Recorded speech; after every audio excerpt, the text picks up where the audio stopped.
विद्यार्थियों नमस्कार। History by captain doctor Rajendra ऐतिहासिक अध्ययन की इस श्रृंखला में मैं आपका फिर से स्वागत करता हूं। और विद्यार्थियों, अभी मैं आपसे चर्चा करूंगा उस टॉपिक के बारे में जिसका संबंध है सिंधु घाटी सभ्यता से। एक ऐसी संस्कृति और एक सभ्यता जो केवल मात्र नदी घाटी सभ्यता ही नहीं थी, बल्कि ये एक ऐसी सभ्यता थी विद्यार्थियों जिसने भारतीय इतिहास के दिशाक्रम को एक नवीन मोड़ प्रदान किया। इस सभ्यता के प्रमाण मिलने से पहले संपूर्ण यूरोपीय जगत में यह माना जाता था कि भारत का इतिहास सिकंदर से पहले का इतिहास नहीं है। और इस सभ्यता के उत्खनन के बाद सर जॉन मार्शल के प्रयास, राखालदास बनर्जी के प्रयास, दयाराम साहनी के प्रयास और भी बहुत सारे अनाम उत्खननकर्ता, पुरातत्ववेत्ता, जिन्होंने इस सभ्यता के एविडेंसेज को, इस सभ्यता के साक्ष्य को दुनिया के सामने और हमारे सामने लाकर प्रस्तुत किया, उन सभी के प्रयासों का परिणाम था कि भारतीय इतिहास का तिथिक्रम काफ़ी हद तक बदल गया और भारतीय इतिहास में एक ऐसी सभ्यता की जानकारी मिली है जो किसी भी मायने में बेबीलोन की सभ्यता से, मेसोपोटामिया की सभ्यता से, सुमेर की सभ्यता से या अन्य किसी भी सभ्यताओं से किसी भी मायने में कम नहीं कही जा सकती थी। इससे पहले की 2 क्लास में मैंने आपको विद्यार्थियों सिंधु घाटी सभ्यता के कुछ महत्वपूर्ण तथ्य बताए और इसी चीज़ को मैं आगे बढ़ाते हुए बात करूँगा कि यह एक ऐसी सभ्यता थी जिसने दुनिया को पहली बार कपास का ज्ञान दिया। यह एक ऐसी सभ्यता थी जिसके उत्खनन के परिणाम स्वरूप आगे चलकर आर्थिक जीवन और आर्थिक गतिविधियों से जुड़े हुए महत्वपूर्ण घटक नाप तोल के बाट की जानकारी मिली। क्यूब के आकार के, घन के आकार के मिले हुए बाट, ये एक ऐसी प्रकार की चीज़ थी जो आगे कई प्रकार के नवीन परिवर्तनों को जन्म देने वाले थे। जो हिंदुस्तान के हाथ सिक्के पंचमार्क कॉइन मिले हैं, उनका संबंध इन बाटों के नाप और आकार से किसी न किसी प्रकार से जुड़ा हुआ था। यह एक ऐसी सभ्यता थी जिसने दुनिया को मातृदेवी की पूजा से अवगत कराया। यह एक ऐसी सभ्यता थी जिसने दुनिया को जल की पवित्रता और महत्व के बारे में जानकारी दी। यह एक ऐसी सभ्यता थी जिससे प्राकृतिक घटक, वृक्षों को, वनस्पतियों को, पशु पक्षियों को महत्वपूर्ण माना और उन्हें पर्यावरण के महत्वपूर्ण घटक के रूप में जोड़ा।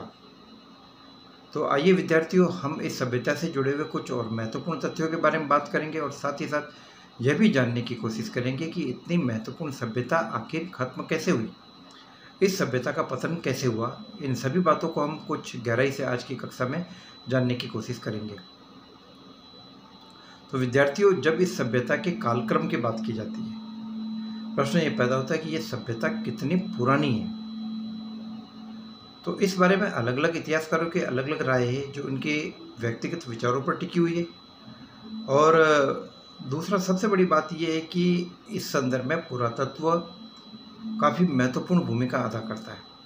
अब जैसे मोहनजोदड़ो के नगर की बात करें तो मोहनजोदड़ो एक ऐसा सेंटर था विद्यार्थियों जो करीबन, जिसके बारे में कहा जाता है कि 7 बार यहाँ पर हमें खुदाई के एविडेंस मिल रहे हैं। तो उससे यह प्रूव होता है कि यह सेंटर कम से कम 1000 साल तक आबाद था।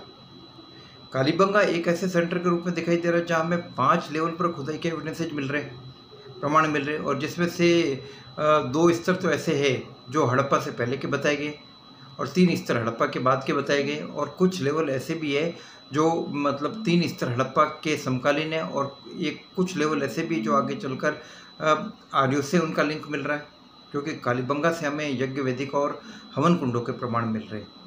तो ये अलग अलग प्रकार के प्रमाण मिल रहे हैं। तो ऐसी स्थिति में इस सभ्यता के जब मोटे तौर पर कालखंड की बात की जाती है तो इस सभ्यता को लगभग 3,500 से लेकर लगभग 1200 ईसा पूर्व के बीच का कालक्रम इसका बताया जाता है। लेकिन यदि सभी सेंटर्स का एक मोटे तौर पर टाइमिंग लिया जाए, जैसा इतिहासकारों ने कहा है और जैसा इस संबंध में प्रोफेसर व्हीलर का एक बड़ा ही महत्वपूर्ण मत है जो ये बता रहा है कि 2500 से लेकर 1500 ईसा पूर्व के बीच में इस सभ्यता का कालखंड निर्धारित किया जा सकता है।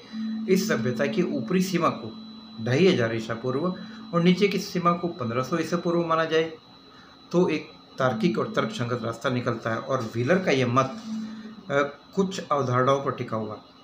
एक तो व्हीलर का ये कहना है कि सेंट्रल एशिया के कुछ व्यापारिक केंद्रों से जहाँ सिंधु वासियों का व्यापारिक संपर्क था, वहाँ से मिली हुई 12 सिंधु मोहरें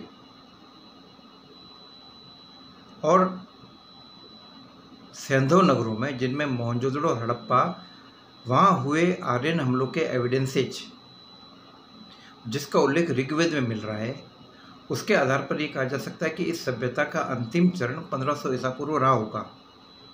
एक्चुअली व्हीलर का ये कहना है कि ऋग्वेद में हमें ऋग्वेदिक आर्यों के युद्ध के देवता इंद्र, जिसको पुरंदर कहा गया, उसके उपासना से संबंधित मंत्र मिलते हैं, जिसमें ऋग्वेदिक उपासक, ऋग्वेदिक आर्य अपने युद्ध के देवता इंद्र से प्रार्थना करता कि हे इंद्र, हमारे इन शत्रुओं को नष्ट करो जो बड़े बड़े पुरों में रहते, बड़े बड़े किलों में रहते। ये बड़े भवन निर्माता थे सिंधुवासी। इनका व्यापार, वाणिज्य, शिल्प और इंजीनियरिंग शिल्प काफ़ी उच्च कोटि का था। तो बड़े बड़े भवनों के निर्माते थे और बड़े बड़े पुरों में, बड़ी बड़ी चार दीवारी से घिरे हुए नगरों में रहते थे। इनके नगर काफ़ी ज़मीन से ऊपर बने हुए थे, ज़मीन से काफ़ी ऊपर का लेवल लेकर बना हुआ था। तो यह हमलों का जो एविडेंस हमें मिल रहा है वो 1500 ईसा पूर्व का मिल रहा है।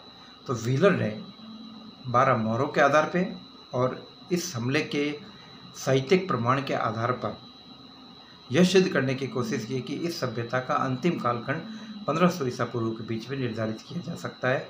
और आगे चलकर कुछ समय के लिए एक धारणा बनी कि 1500 से लेकर 1000 ईसा पूर्व के बीच में ऋग्वेद की ऋचाओं का निर्माण हुआ।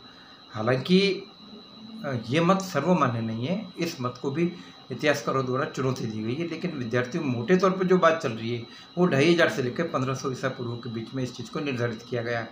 और यह मत सिंधु घाटी सभ्यता की उत्पत्ति टाइमिंग से जुड़ा हुआ यह मत C14 के ज़्यादा नज़दीक है। एक प्रसिद्ध केमिस्ट, रसायन वैज्ञानिक लेवी ने C14 पद्धति के बारे में जानकारी दी, जो प्राचीन वस्तुओं के कालक्रम और तिथि निर्धारण की दृष्टि से महत्वपूर्ण है। इस पद्धति के मुताबिक यह माना गया है कि प्रत्येक प्राणी में या वस्तु में उसकी सक्रिय अवस्था में 2 प्रकार के कार्बन होते हैं, कार्बन 12 और कार्बन 14। जब वो प्राणी या वस्तु मर जाती है, निष्क्रिय हो जाती है, सुसुप्त हो जाती है, कुछ भी कहे, निष्क्रिय हो जाती है तो या नष्ट हो जाती है, तो उसमें कार्बन 12 तो मौजूद रहता है, लेकिन कार्बन 14 का क्रमिक ह्रास यानी क्रमिक डेफिशिएंसी होती रहती है। तो उसी डेफिशिएंसी को ये कैलकुलेट करके सभ्यता का, उस वस्तु का कालक्रम निर्धारित करते कि वस्तु कितनी पुरानी है। जितना ज़्यादा उसका C14 की मात्रा कम है, क्रमिक उसका ह्रास हुआ है, डेफिशिएंसी हुआ है, डेफिशिएंसी आई है, तो जितनी कमी आई है उस कमी को आधार बनाकर ये उसका कैलकुलेशन निकालते हैं। तो C14 का आधार पर सिंधु घाटी सभ्यता के एविडेंसेज का विश्लेषण किया गया और मोटे तौर पर यह सभ्यता 2300 ईसा पूर्व से लेकर 1750 ईसा पूर्व के बीच में निर्धारित की गई। और व्हीलर और कुछ अन्य लोगों का मानना है 2500 से लेकर 1500 ईसा पूर्व के बीच में। तो अब C14 की जो डेट्स होती है, ये डेट्स प्लस माइनस चलती है, असंख्य तिथियाँ कहलाती है, इनके ऊपर प्लस माइनस का निशान होता है। तो दैट मीन्स ये करीबन 150 साल ऊपर नीचे दोनों प्रकार से उसके एविडेंसेज मिल जाते हैं। तो व्हीलर का मत लगभग इसके करीब तक पहुंचता है। तो ये एक बड़ी सभ्यता थी विद्यार्थियों, नगरीय सभ्यता थी, शांति प्रधान सभ्यता थी, क्योंकि यहाँ पर हमें लोहे के एविडेंसेज नहीं मिले और युद्ध में प्रयोग होने वाले एक पशु घोड़े के एविडेंसेज हमें नहीं मिले, बहुत कम मिले। आपके सुरकोतड़ा से कुछ एविडेंसेज प्राप्त हुए, लेकिन इसके आधार पर यह नहीं माना गया कि ये लोग व्यापक तौर पर बड़े पैमाने पर लोहे से परिचित थे। इसीलिए इनके बारे में एक अवधारणा बन गई कि ये लोग उस आर्य समुदाय का मुकाबला नहीं कर पाए जिनके पास लोहे की ताकत थी और जो घोड़े की ताकत से परिचित थे, तो इसलिए वे संघर्ष में हार गए। तो बहुत सारी बातें इनसे जुड़ी हुई है, लेकिन इसके बावजूद सिंधुवासी अपने आप में एक महत्वपूर्ण कला, संस्कृति, व्यापार, वाणिज्य से जुड़ी हुई संस्कृति और सभ्यता के स्वामी थे। और एक मत के मुताबिक ये भी कहा जाता है कि आर्यों के साथ इनका जो संघर्ष हुआ और इस संघर्ष में ये लोग दक्षिण की तरफ धकेल दिए गए। जो सब संदर्भ क्षेत्र में रहने वाले लोग थे, उपजाऊ क्षेत्र में रहने वाले लोग थे, इनको आर्यों ने अपनी गतिविधियों के द्वारा दक्षिण की तरफ उनको धकेल दिया गया। ऋग्वैदिक साहित्य में भी इस बात के हमें एविडेंसेज मिल रहे हैं, जिसमें ये कहा गया है कि अपने ऐत्रेय ब्राह्मण का एक हमें एविडेंस, सतपथ ब्राह्मण का एक एविडेंस मिल रहा है, जिसमें ये कहा गया कि विदेग माधव अपने पुरोहित गौतम राहुगण और अग्नि के साथ पूर्व की तरफ बढ़ा और उसका इरादा दक्षिण की तरफ जाने को था, लेकिन कहते कि अग्नि पूर्व के जंगलों को नहीं जला पाया और ये लोग आगे नहीं जा पाए। मतलब ये लोग बेसिकली इस एविडेंस के आधार पे, साहित्यिक प्रमाण के आधार पर ये माना जा रहा था कि ये लोग सिंधु वासियों का पीछा करते हुए दक्षिण की तरफ जाने की कोशिश कर रहे थे, लेकिन अग्नि बिहार और बंगाल के जंगलों की बात कर रहे हैं, ईस्ट की बात कर रहे हैं, और सदानीरा और गंडक नदी के क्षेत्रों की बात इसमें कही गई है कि उनको नहीं जला सका। तो दैट मीन्स यहाँ से ज़्यादा आर्यों का विस्तार उस वक्त नहीं हुआ। लेकिन आगे चलकर हमें अगर रामायण काल में हम देखते हैं तो हमें दक्षिण में भी आर्यन गतिविधियों के प्रमाण हमें दिखाई देने को मिल रहे हैं, जहाँ सिंधुवासी मौजूद थे। और दक्षिण में हमें शिव पूजा के बड़े प्रबल प्रमाण मिल रहे हैं। तो ये सिंधुवासियों की ही कला संस्कृति थी जो आगे चलकर वहाँ पे डेवलप हुई, एक ये भी मत माना जाता है। तो ये कुछ बातें मैंने आपको बताने की कोशिश की विद्यार्थियों। अब प्रश्न ये पैदा होता है कि इतनी बड़ी सभ्यता जो थर्ड ब्रॉन्ज एज की मतलब तृतीय कांस्य युग की महत्वपूर्ण सभ्यता मानी जाती है, जो बहुत बड़ी नगरीय सभ्यता मानी जाती है, जिसके व्यापार वाणिज्य के चर्चे काफ़ी दूर दूर तक होते थे, जो व्यापार वाणिज्य के साथ कृषि, खेती, पशुपालन में भी किसी मायने में पिछड़ी नहीं थी, ऐसी सभ्यता जो नगरीय सभ्यता थी। इस प्रकार के लोग जो बड़े बड़े नगरों में निवास करते थे, बड़े बड़े भवनों में निवास करते थे, बेहतरीन सफाई व्यवस्था से परिचित थे, स्वच्छता उनके जीवन के आदर्शों में से मूल था, जो प्रकृति के हर घटक को महत्वपूर्ण मानकर उनकी उपासना करते थे, उनको अपने जीवन का महत्वपूर्ण अंग मानते थे, जो जल की शुचिता, शुद्धता और पवित्रता में यकीन करते थे। तो इतनी महत्वपूर्ण और बेहतरीन सभ्यता का पतन हुआ कैसे? विद्यार्थियों, ये कालखंड का नियम है कि जो विकसित हुआ उसका पतन होगा। तो सिंधु घाटी सभ्यता के साथ भी ऐसा हुआ। कुछ इतिहासकारों का ये मानना है कि सिंधु घाटी सभ्यता चूँकि नदी घाटी सभ्यता थी और नदियों में आने वाली बाढ़ ने सिंधु नगरों को ख़त्म कर दिया, सिंधु घाटी सभ्यता के। और हमें बार बार ये भी देखते भी है कि जो एविडेंसेज मिल रहे हैं उनमें से कुछ में हमें नदी के पानी का सिटी में आने का प्रमाण मिल रहा है, पानी के एविडेंसेज मिल रहे हैं, जिससे ये संकेत मिलता है कि निश्चित तौर पे कुछ ना कुछ बाढ़ आई होगी। तो और इसके अलावा चूँकि नगरों को बार बार ऊंचे लेवल के ऊपर, टीले के ऊपर उठाकर बनाया जा रहा है, तो दैट मीन्स नदी का पानी आता होगा। तो एक प्रमाण ये कि बाढ़ के कारण नष्ट हो गए, एक दूसरा प्रमाण ये कि इनका मुकाबला उन आर्यों से था जो दुनिया की सबसे मतलब युद्धक कबीलों में से एक मानी जाती थी, युद्धक प्रजातियों में से एक मानी जाती थी, जो हिंदुस्तान में अपने साथ घोड़े और लोहे की ताकत को लेकर आए और आर्य उनका मुकाबला नहीं कर पाए। ऋग्वेद में जिस आर्य अनार्य संघर्ष की शुरुआत में झलक मिलती है और जिसको बेस बनाकर व्हीलर ने अपने मत का प्रतिपादन किया कि किस प्रकार के आर्यों के आक्रमण के मुकाबले सिंधुवासी नहीं टिक पाए, और वो हड़प्पा को हरियूपिया नाम से भी संबोधित कर रहा है। तो इस थ्योरी के मुताबिक ऋग्वैदिक आर्यों के हमले के कारण सिंधुवासी टिक नहीं पाए और वे समाप्त हो गए। और ये भी कहा गया कि साहब कि मोहनजोदड़ो से हमें कुछ डेड बॉडीज मिली है जिसके अंदर तीर भी लगे हुए हैं, और काफ़ी इस प्रकार की जुड़ी हुई बातें जो आक्रमण की पुष्टि करते हैं। तो यह मत भी महत्वपूर्ण है, लेकिन ऐसा नहीं है कि यह मत स्वीकार्य है। इस मत के बारे में भी इतिहासकारों में एक राय नहीं है। एक अन्य मत के अनुसार शायद भयानक अग्नि के ये लोग शिकार हो गए हो, या किसी बीमारी के शिकार हो गए हो, या वे समुद्री हवाएं जो इन क्षेत्रों में काफ़ी बारिश करती थी, काफ़ी इनकी ज़मीनों को उपजाऊ करती थी, उसने अपना रास्ता बदल दिया हो। और एक अन्य मत ये भी व्यक्त किया जा रहा है विद्यार्थियों कि इन लोगों ने अपनी जीवन शक्ति को ज़रूरत से ज़्यादा खर्च कर डाला, और परिणाम ये था कि ये लोग आगे चलकर ज़िंदगी जीने की दशाओं का मुकाबला नहीं कर पाए। तो ये कई प्रकार के प्रमाण हमें यहाँ पर मिल रहे हैं।